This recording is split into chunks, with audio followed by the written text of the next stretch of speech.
오늘 본문은 전형적인 샌드위치 구조를 갖고 있습니다. 겉의 이야기는 야이로의 딸을 고치는 이야기입니다. 가운데 이야기는 혈루증 여인을 치료하는 이야기입니다. 이렇게 샌드위치 구조의 이야기는 함께 살펴보는 것이 좋습니다.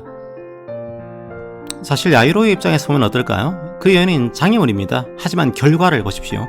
야이로는 딸의 치료를 원했습니다. 하지만 예수님은 생명을 주셨습니다. 혈루증 앓던 여인은 단지 치료를 원했습니다. 하지만 예수님은 영적인 생명도 주셨습니다. 요청했던 것보다 더 큰 것을 주신 겁니다. 그게 예수님의 타이밍입니다. 사람들은 더 큰 일을 목도한 겁니다. 성도 여러분, 내가 원하는 타이밍은 바로 지금인데 예수님의 타이밍은 다른 경우가 있습니다.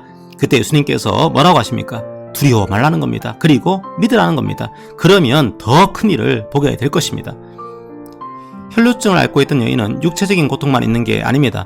구약 율법상 이 여인은 부정한 여인이었습니다. 접촉하는 모든 사람들이 부정해집니다. 성전에 나갈 수도 없습니다. 함부로 사람들을 만날 수도 없습니다. 12년이라는 시간 동안 사유와 격리된 겁니다. 육체적으로, 사회적으로 완전히 무너진 상태였던 거죠. 그런데 이 여인이 예수님의 옷가에 손을 댑니다. 구약 율법의 가장 중요한 법칙 중에 하나가 뭘까요? 정한 것과 부정한 것이 접촉하면 정한 것이 부정해진다는 겁니다. 그런데 예수님이 부정해진 게 아닙니다. 오히려 이 여인이 고침을 받습니다. 구약 율법상 이러한 법칙이 깨지는 유일한 사례가 있습니다. 바로 성전입니다. 성전 안에 있는 모든 물건들은 예외입니다. 오히려 성전의 물건과 접촉한 모든 것이 거룩해집니다. 성전의 물건들은 어린 양의 피와 연결되어 있습니다. 접촉한 모든 것을 거룩하게 하는 힘이 무엇입니까? 바로 어린 양의 피입니다. 바로 예수 그리스도입니다. 시체를 만지는 자는 부정해지지만 예수님과 접촉한 야이로의 딸은 생명을 얻습니다.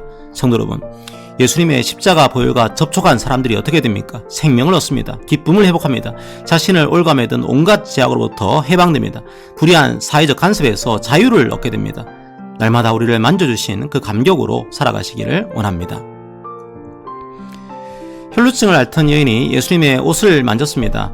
남의 옷단수를 만지면 처벌을 받습니다. 그런데 처벌받지 않는 사람들이 있었습니다. 누구일까요? 바로 자녀입니다. 자녀들은 아버지의 옷단수를 만져도 처벌받지 않았습니다. 그런데 예수님이 이 여인을 딸아 이렇게 부르십니다. 딸은 괜찮습니다. 딸은 아빠의 옷단수를 만져도 괜찮습니다. 예수님은 이 호칭으로 이 여인의 죄책감을 없앱니다. 이 여인의 수치심을 없앱니다. 여러분도 마찬가지입니다. 여러분은 딸이요 가족입니다. 여러분 속에 자리 잡은 죄의식과 수치심에서 벗어나시기를 기도합니다. 야이로의 딸은 어떻게 부르십니까? 달리다 굼이라고 부르십니다. 달리다가 소녀란 뜻입니다. 달리다는 엄마가 딸을 부를 때 쓰는 애칭입니다. 얘야, 우리 딸 이제 잠 그만 자고 일어나야지. 여기에 좀 더 가깝습니다.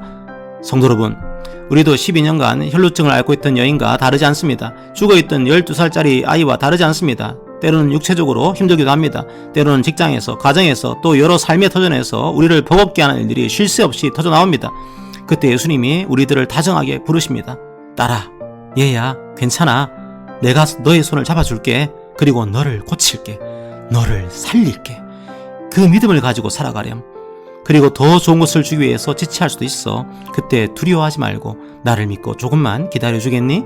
그렇게 말씀하십니다. 그 말씀을 믿고 주의 평안을 누리는 우리 교회 모든 성도님들이 되기를 기도합니다.